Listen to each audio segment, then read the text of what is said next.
L'IREPS Nouvelle-Aquitaine, instance régionale d'éducation et de promotion pour la santé Nouvelle-Aquitaine, est une association qui vise la santé pour tous. Pour cela, elle a 4 grandes activités. Ses formations en éducation et en promotion de la santé, notamment sur l'éducation thérapeutique du patient. Ses projets sur toute thématique, de la gestion des conflits à la santé-environnement, son conseil aux porteurs de projets en éducation et en promotion de la santé, et l'appui aux politiques, notamment par la réalisation de diagnostics. L'IREPS, c'est 60 salariés dans 12 antennes réparties sur les 12 départements de la Nouvelle-Aquitaine. Mais place tout de suite à notre web IREPS.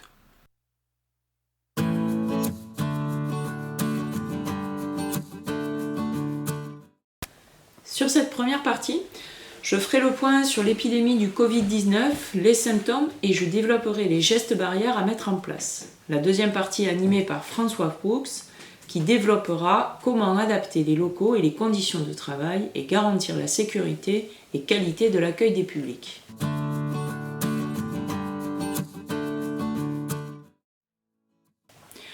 Revenons tout d'abord sur l'histoire de cette épidémie.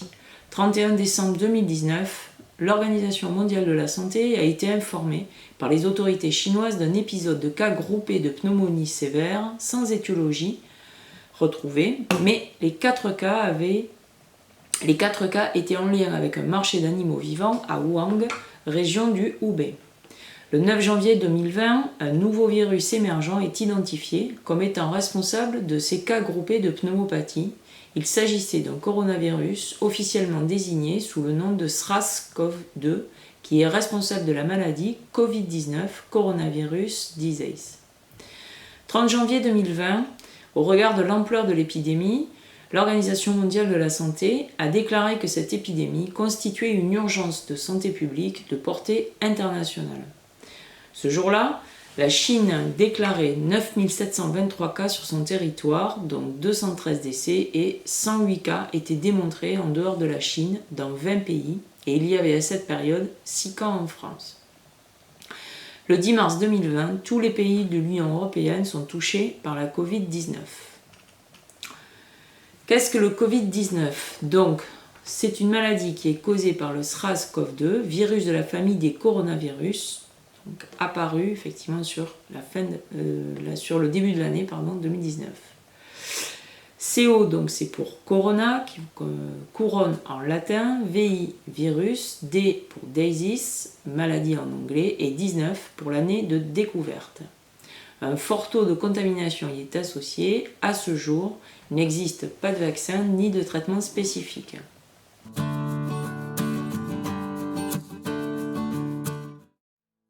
Comment se transmet-il ? Par les voies respiratoires, il se fait par inhalation de gouttelettes infectées projetées par des éternuements ou la toux d'une personne porteuse du virus. Il peut aussi se faire par contact direct physique, ça peut être une poignée de main, accolade, bise, entre une personne porteuse et une personne saine. Le virus est ensuite transmis à la personne saine quand elle porte ses mains à la bouche. Il peut se transmettre aussi par contact indirect, via des objets ou des surfaces contaminées par une personne porteuse. Le virus est ensuite transmis à une personne saine qui manipule ces objets quand elle porte ses mains à la bouche, aux yeux ou au nez. Le virus peut persister à quelques heures sur les surfaces. Dans la diapo suivante, vous verrez effectivement une capture d'un éternuement et du nuage de gouttelettes en suspension qui en résulte. Vous verrez qu'au-delà d'une distance de 1 mètre de la personne, effectivement, ce nuage comprend des micro-gouttelettes, effectivement, qui est beaucoup moins contaminant. Donc le premier mètre, effectivement, est très important et chargé en gouttelettes qui sont de dimension importante.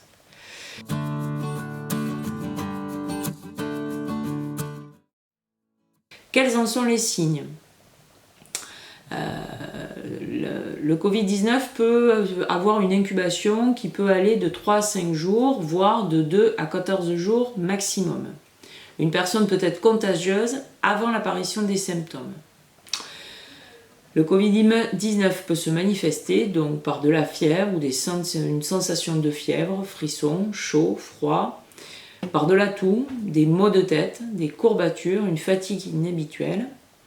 Ça peut se traduire aussi par une perte brutale de l'odorat, sans obstruction nasale, une disparition totale du goût, mais aussi des signes gastriques comme une diarrhée.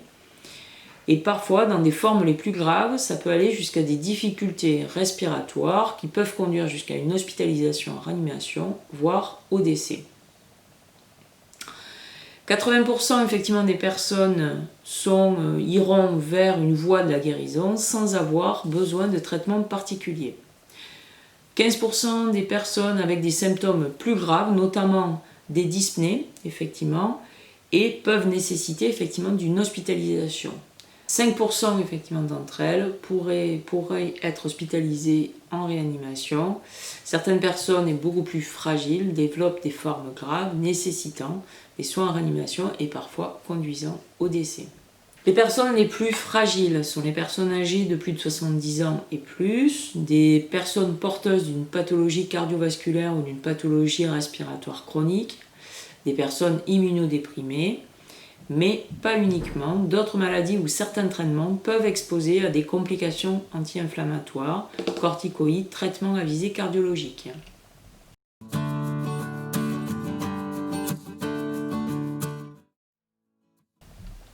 Comment se protéger et protéger les autres du Covid-19 ? Pour ce faire, il faut réduire la contagion avec les gestes barrières. Les gestes qui sont les plus efficaces pour barrer les routes de la transmission. Afin de limiter la propagation du virus et de limiter les cas de contamination, les mesures suivantes sont à adopter. Pour ce faire, je vous propose de projeter effectivement, de visionner la vidéo réalisée effectivement par Santé publique France. Information coronavirus. Pour vous protéger et protéger les autres du coronavirus, adoptez ces gestes simples. Lavez-vous très régulièrement les mains ou utilisez une solution hydroalcoolique.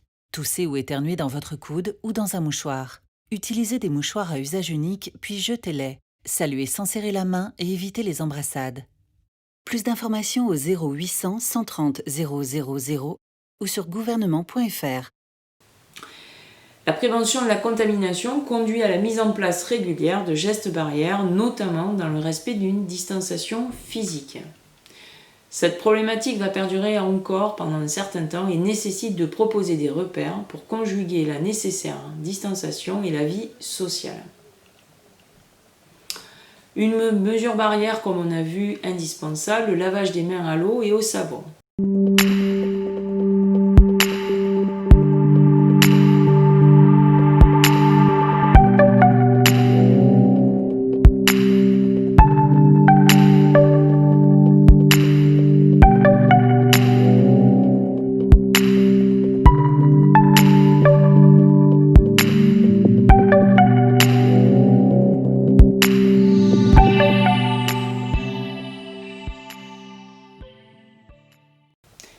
Ces indications. Cette opération doit être réalisée régulièrement et à chaque fois que les mains sont souillées, mais également avant et après le contact avec une personne. Il doit se faire à chaque changement d'activité. Il doit se faire également avant et après chaque passage aux toilettes. Avant la pose d'un masque et après son retrait. Avant de cuisiner et de consommer un repas. Après avoir éternué ou s'être mouché et immédiatement après avoir été exposé potentiellement ou effectivement à un liquide biologique. Ce lavage des mains est très important car réellement nos mains sont notre outil du quotidien. Voilà. Il y a une possibilité effectivement de répandre des germes à de multiples endroits mais aussi de contaminer notre foyer et notre famille. Le lavage des mains à l'eau et au savon élimine les différents germes contagieux, incluant les virus. En moyenne, nos mains touchent notre visage jusqu'à 3000 fois par jour, 3000 fois dans la journée. On peut aussi utiliser le lavage des mains avec un produit hydroalcoolique. Donc à savoir, dans ces indications, c'est une réalisation qui doit être régulière si le lavage des mains à l'eau et au savon n'est pas possible. Mais aussi avant et après le contact avec chaque personne, à chaque changement d'activité, avant et après chaque passage aux toilettes, avant la pose d'un masque et après son retrait, avant et après avoir cuisiné et avoir consommé un repas, après avoir éternué ou s'être mouché. Voilà. Le lavage des mains avec un produit hydroalcoolique se fait par friction. Il détruit l'ensemble des germes se trouvant sur nos mains, nous empêchant ainsi de nous contaminer ou de contaminer notre entourage et notre environnement. Il est parfois difficile de se laver les mains à l'eau et au savon.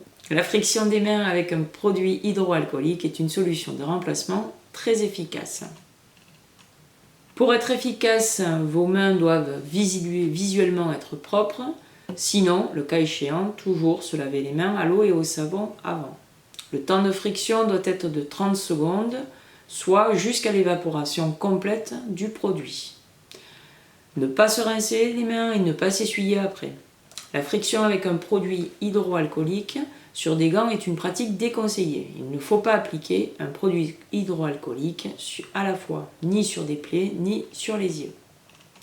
Là aussi, une petite vidéo illustrant les différentes étapes pour renforcer la qualité effectivement du lavage des mains avec un produit hydroalcoolique.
Une autre mesure barrière importante, le port du masque. Il existe différents types de masques de protection en fonction du niveau de risque auquel nous sommes exposés. Dans notre quotidien, les masques à usage unique type masque chirurgical ou masque alternatif en tissu sont recommandés à complément des gestes barrières. Ils permettent d'éviter la contamination de l'environnement, des objets et des personnes par les germes expulsés en respirant, en parlant, en éternuant ou en toussant. Le port du masque est recommandé dans des situations de relations interpersonnelles ou professionnelles, bien sûr quand c'est obligatoire et toujours en complément des mesures barrières. Là aussi, voici une petite vidéo pour comment bien utiliser son masque, le tuto. Bien utiliser son masque, le tuto. Quand mettre mon masque? Je mets un masque quand la distance d'au moins 1 mètre avec d'autres personnes n'est pas possible. Par exemple, dans les transports en commun ou les commerces. Mais aussi si je suis en contact avec des personnes fragiles. Comment mettre mon masque? Avant de mettre mon masque, je me lave bien les mains à l'eau et au savon ou au gel hydroalcoolique, puis je le place sur mon visage. Si le masque a des élastiques, je les mets derrière les oreilles. S'il a des lacets, je les noue derrière la tête et derrière le cou. Enfin, s'il en a un, je pince le bord rigide de mon masque au niveau du nez, puis j'abaisse bien le masque sous le menton. Ça y est, le masque est en place. Maintenant, il faut faire attention à ne plus le toucher, à ne pas sortir le nez et à ne pas le descendre au niveau du cou. Sinon, le masque n'est plus du tout efficace. Quand et comment changer mon masque? Je change mon masque dès qu'il est humide ou toutes les 4 heures au maximum. D'abord, je me lave les mains, puis j'enlève mon masque en ne touchant que les lacets ou les élastiques. Je ne transporte pas le masque dans ma poche, dans un sac à dos ou un sac à main et je ne le laisse pas sur une table. Mais je le mets immédiatement dans un sac plastique fermé.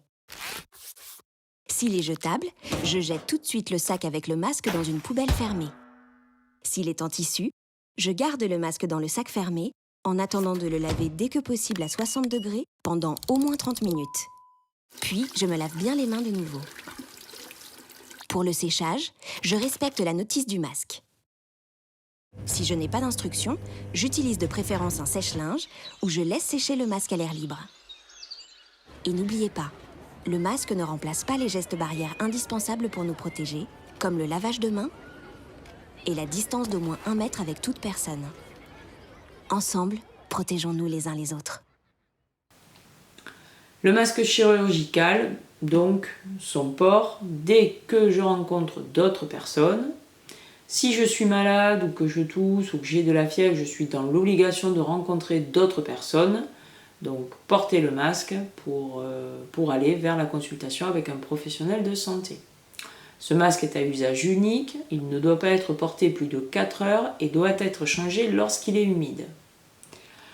Un autre type de masque, le masque FFP2, est réservé plutôt à un usage de professionnels de santé lors de gestes à haut risque infectieux. Nous avons fait le tour de l'ensemble des mesures barrières existantes pour contrer effectivement la propagation et la contamination de ce virus. Je vais laisser la parole à François Fuchs pour détailler comment adapter les locaux et les conditions de travail pour garantir la sécurité des salariés et l'accueil du public.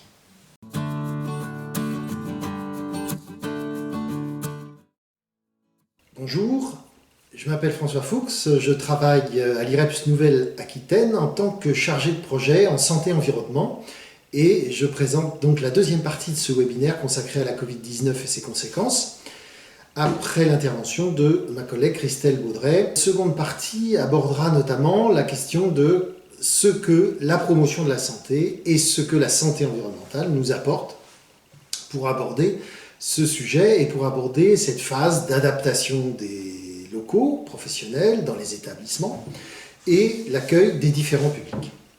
Oui, il est nécessaire de continuer à se mobiliser et à prendre des précautions. Il est vrai que la période du confinement et du déconfinement peuvent nous désorienter, mais aussi cet épisode nous aide à mieux nous préparer pour d'autres crises à venir.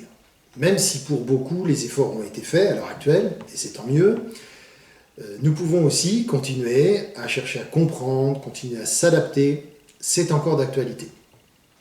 Il existe des situations encore problématiques et ces questions restent légitimes aujourd'hui dans beaucoup de structures. Quelles règles à respecter, quelles obligations, sur quel raisonnement s'appuyer pour adapter les conditions de travail, comment anticiper sur les réactions des unes et des autres parmi les collègues ou dans les publics. Concrètement, quels aménagements réaliser dans nos locaux, dans les différents espaces. Dans un contexte où beaucoup d'événements et de règles s'imposent à nous, et elles sont descendantes, la promotion de la santé a la capacité de nous faire retrouver notre pouvoir d'agir et d'être en pleine compréhension de ce que nous faisons, en passant par l'étape de définition de la direction que nous entendons prendre, que nous décidons de prendre dans une situation difficile. La promotion de la santé nous aide à retrouver le fil. Comment nous vivons cette crise? Comment nous avons vécu le confinement? Comment nous réagissons au déconfinement progressif jusqu'à cette deuxième phase? Est-ce que nous portons tout cela comme un poids? Est-ce que nous subissons finalement? Ou au contraire, est-ce que nous identifions dans la société autour de nous des besoins, des occasions d'entraide, voire même de mener des projets qui sont autant de possibilités de nous investir dans ce grand changement que nous vivons. Et là, on serait plutôt dans le mode actif. La promotion de la santé encourage à la connaissance du sujet, au sens critique, exercée sur l'ensemble des informations que nous recevons, à la reformulation des termes, et au changement de point de départ. Je m'explique. En ce qui concerne la connaissance du sujet, par exemple, le coronavirus reste bien dans la catégorie des virus, c'est-à-dire qu'il ne se multiplie pas dans les milieux environnants. Et, ce qui est une chose rassurante, il ne résiste pas à l'eau savonneuse, donc c'est déjà un élément. En ce qui concerne la reformulation, il est apparu évident que la distanciation sociale était un terme qui ne convenait pas. Il s'agit simplement de distance physique à respecter. On pourrait faire la même chose avec cette expression des gestes barrières. En fait, ça devient une attitude complète et une attitude de protection mutuelle, positive.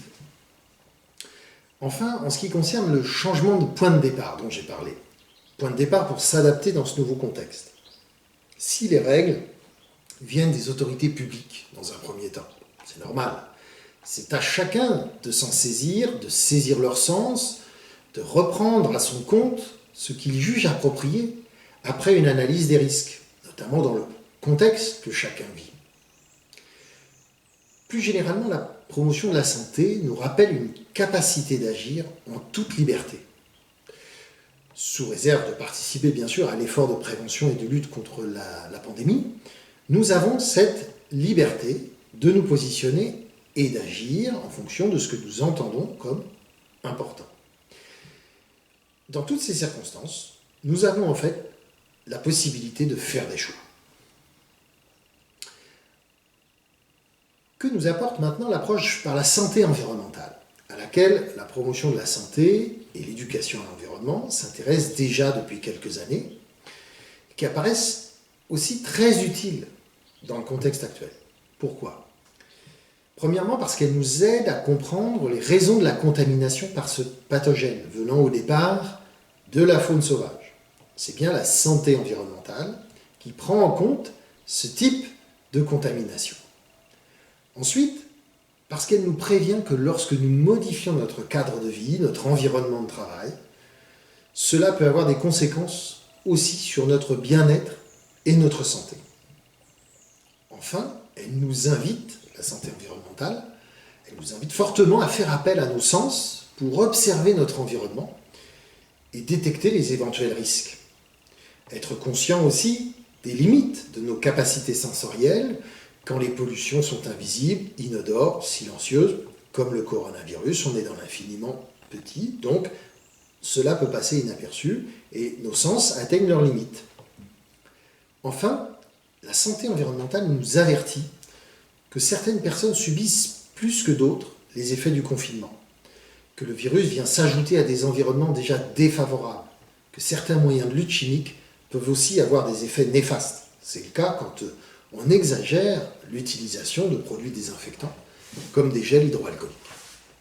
Si des structures ont déjà depuis des années pris des engagements pour maîtriser la consommation de différents produits, la production de déchets et l'exposition à des produits chimiques, eh bien, il faut rester sur ces engagements et continuer à gérer à l'économie des produits que l'on jette, des produits qui peuvent avoir un effet sur notre santé.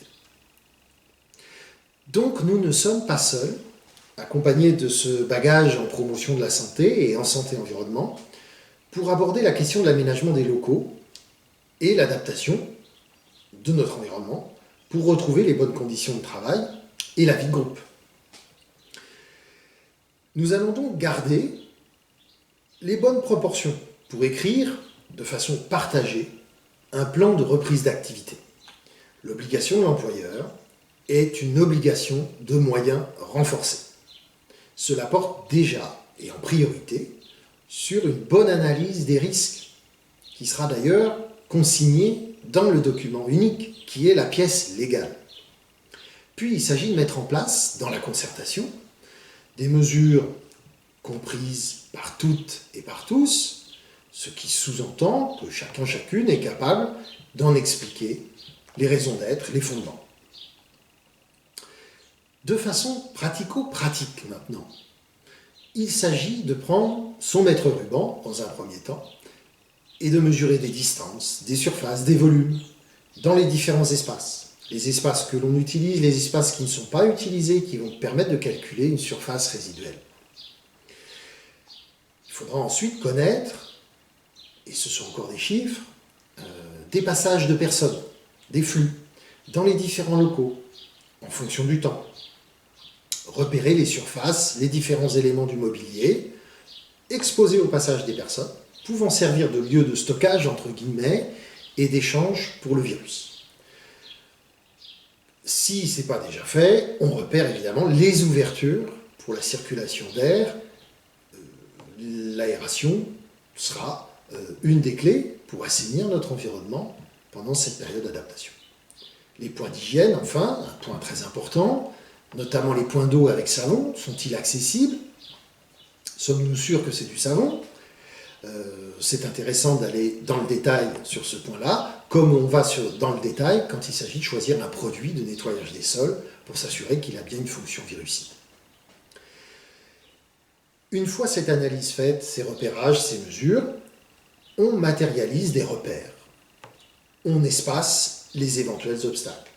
On ouvre en fait des voies de circulation pour que ce soit plus facile de circuler, de se croiser, pour que les opérations de nettoyage et de désinfection soient elles-mêmes plus faciles.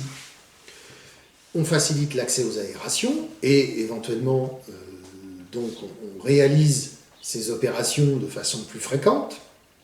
On réduit les différents contacts, on ajoute des points d'hygiène là où ça manque, notamment des points d'hygiène, j'entends par là désinfection avec du gel hydroalcoolique, donc loin des points d'eau quand on n'a pas de point d'eau. Déterminer enfin les circonstances nécessitant le port du masque, la mise en place de parois transparentes étant souvent préférable pour que l'on ait quand même en face de nous un visage et ses expressions. Définir les bons rythmes pour le nettoyage des locaux et des produits ayant un effet virucide est une étape importante qui nécessite aussi qu'il y ait des écritures, un enregistrement en cas de contrôle par les services du ministère du Travail. Enfin, intéressant et certainement pas facultatif, il faudra faire le point, aussi fréquemment que possible et que nécessaire, faire le point des conséquences de tout ce qui est mis en place, notamment quand cela expose les collaborateurs ou les publics à de nouveaux risques ou tout simplement quand ça les contraint, ça les amène à avoir de nouveaux comportements et que ça peut être bien vécu ou mal vécu. Entre collègues, il s'avère que cela peut être assez facile de bien comprendre les nouveaux gestes, d'acquérir les réflexes, l'ensemble de ces mesures de protection mutuelle étant mises en place dans une forme de cohésion. Pour accueillir des publics de passage ou des résidents, cela peut être un peu plus difficile. Dans bien des situations que vous rencontrez dans la vie de tous les jours, certainement vous remarquez sans doute que la tension est palpable au moment d'un accueil, au moment d'une interaction avec du personnel, d'une structure dans laquelle nous nous rendons. Les règles de bon accueil peuvent aussi passer à la trappe très rapidement, et c'est plutôt anxiogène. Ce qui est clair, c'est que dans toutes ces étapes d'accueil et de travail avec les publics, il est nécessaire de disposer d'un peu plus de temps qu'en conditions normales. Le temps d'expliquer et surtout le temps d'écouter pour qu'une mise à niveau réciproque se produise. Comment notre interlocuteur est-il en train de vivre la crise sanitaire et la pression des gestes barrières, des obligations, des différentes injonctions en tout genre? Cela demande un échange transparent, positif. Est-il anxieux? Si oui, pourquoi? Est-il insouciant, laxiste? Si oui, pourquoi? Il y a tous les types de comportements finalement face à nous.